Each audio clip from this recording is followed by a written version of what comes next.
the thing which is something very much regrettable and regretted is Imam Ahmed Raza is not included. Though I personally believe this volume of research work is exclusive with Imam Ahmed Raza. This volume of research work has not been done on other modern scholars. If we accept this volume of research work of Imam Ahmed Raza, the first thing is there, I humbly request the Idarat-e Imam Ahmed Raza, there should be an educational wing also for this Idara, I would say the organization, and if it has not been established, it should be established. If it is already been there, it should be restructured. And the thing should be acknowledged that Imam Ahmed Raza should be, and let me tell you, must be included as educationalist in the curriculum of B.Ed and M.Ed. This is something the root, because everyone who studies B.Ed becomes a teacher. Everyone who does the M.Ed, he becomes teacher to the principal. If they are taught Imam Ahmed Raza, it means you are teaching them the love of the Holy Prophet Sallallahu Alaihi Wasallam. If someone is attached with Aala-Hazrat, it is natural he is attached with the reverence and respect of Prophet Muhammad Sallallahu Alaihi Wasallam. And remember one thing, it is Hadith scholars are present here, one who does not thank any people. Prophet said he is ungrateful to Almighty Allah. None of us present here is out of the obligations of Aala-Hazrat, who revived the patience and love and reverence of the Prophet. This is our Imam Ahmed Raza, who revived the inner attachment with the Prophet. This is Imam Ahmed Raza. If we don't put our endeavor, if we don't work hard in something to bring him in the curriculum of the B.Ed and M.Ed, it may be, to some extent, ungratefulness to the one who obliged us. I happen to hear one hadith, but I will be very much, I will come to concluding points. So before I end up the brief description, let me tell you the one core thing about the educational concepts and educational services or theories of Imam Ahmed Raza. Aala-Hazrat addresses the roots of education, and he addresses multi-dimensional aspects of education: technical education, education of children, education in universities, and not only education. In his educational thoughts, he also addressed the rights and methodology for the teachers, and not only the teachers. And there are few aspects what you cannot expect from any other educationalist. Aala-Hazrat addresses that. I will tell you a few of them. The very first thing, what you would acknowledge that, like, this is not included in any of the education. First he says, letters, alphabets, are the words of Allah that were revealed to Hud alayhi salam. They are respectable even if they are written scatteredly. This concept of respect of education is not found in any other education.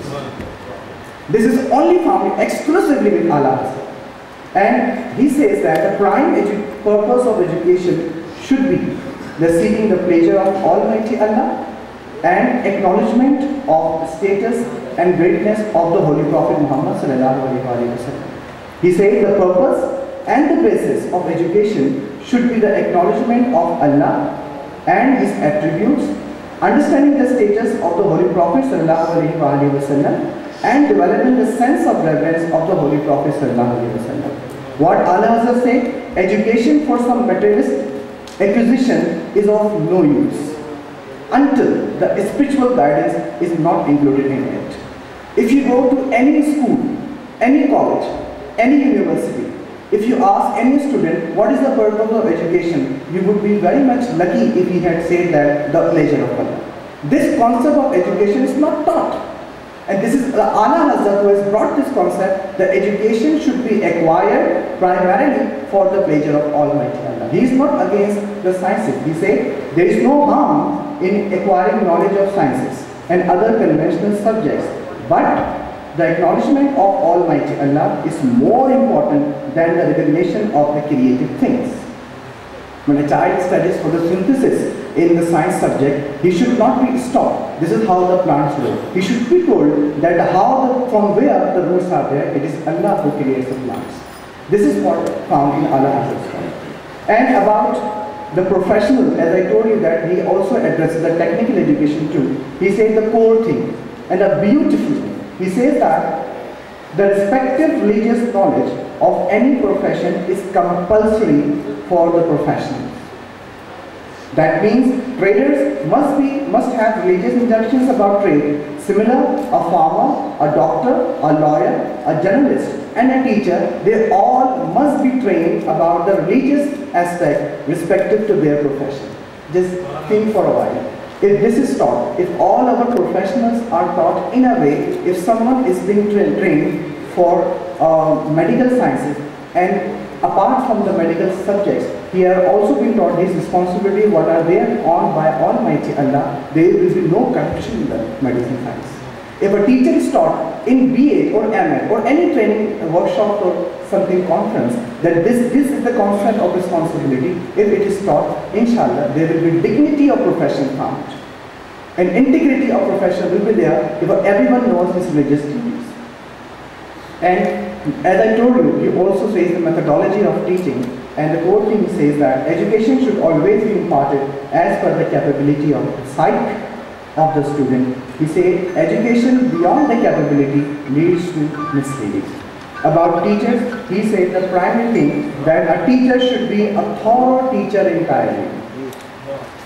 The primary thing is that a teacher should be a thorough teacher entirely. He should be well understood and committed for education, the education of the Muslim Ummah.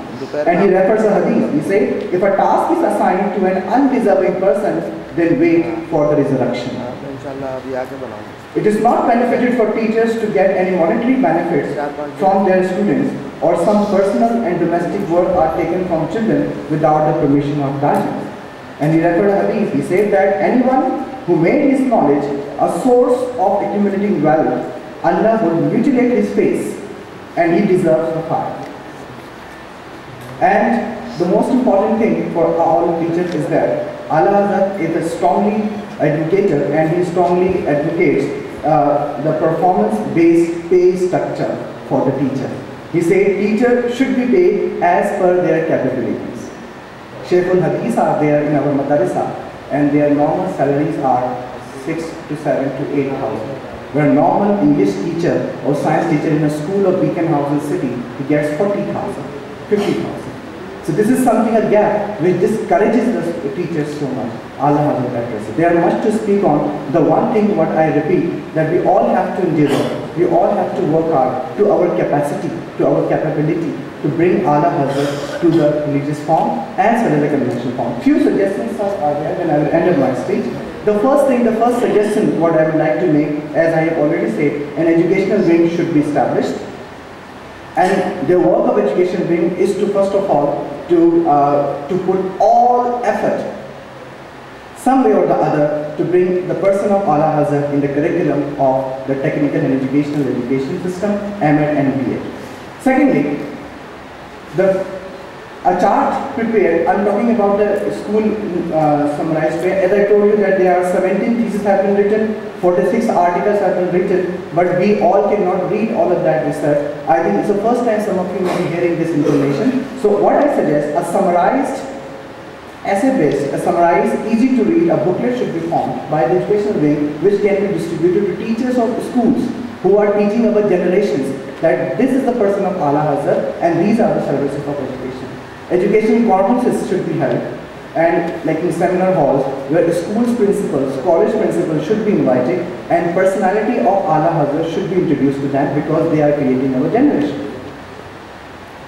And I would suggest, as we publish books, Damat-e-Barkateho Imam Ahmed Raza publishes a volume of book, I humbly suggest a chart be prepared containing the basic point of educational guidelines of Aala-Hazrat, though it is published on the back side of the Raza, but I am talking about a chart, that these points, as I have quoted down, in this light, if a chart is prepared and it is hung, because there are more than I personally know, 100 institutions and schools are owned by our Ahmed principal. If these charts are hung in the schools and colleges, in the staff room of the teachers, one way or the other they will know Aala-Hazrat. Once again, if someone is attached with Aala-Hazrat, and if one person is attached out of our life, this will be the win of our life.